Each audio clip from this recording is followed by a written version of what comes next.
بسم اللہ الرحمن الرحیم۔ السلام علیکم۔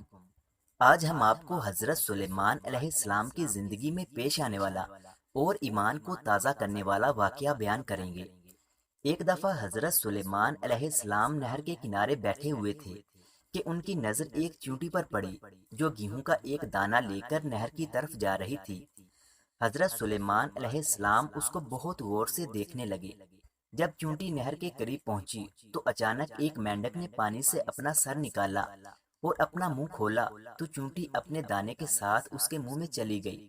پھر مینڈک پانی میں داخل ہو گیا اور پانی میں کافی دیر تک رہا۔ حضرت سلیمان علیہ السلام اس کو بہت غور سے دیکھتے رہے۔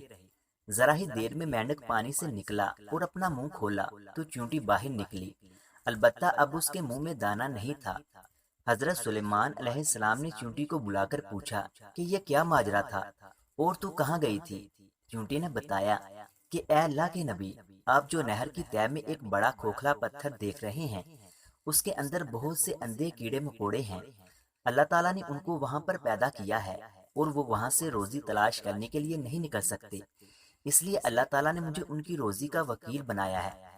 میں ان کی روزی کو اٹھا کر اندر لے جاتی ہوں اور اللہ نے اس مینڈک کو میرے لیے مسخر کیا ہے تاکہ وہ مجھے پانی کے اندر لے جائے۔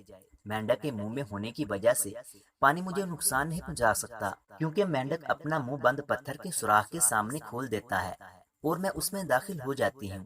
جب میں ان کی روزی ان تک پہنچا کر پتھر کے سوراخ سے اس کے منہ تک آتی ہوں تو مینڈک مجھے منہ سے باہر نکال دیتا ہے۔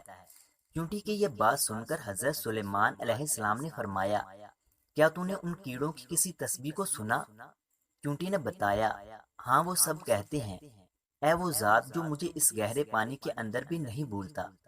مزید اس طرح کی اسلامک اور سبق آموز کہانیاں سننے کے لیے ہمارے یوٹیوب چینل علمی روم کو سبسکرائب لازمی کریں۔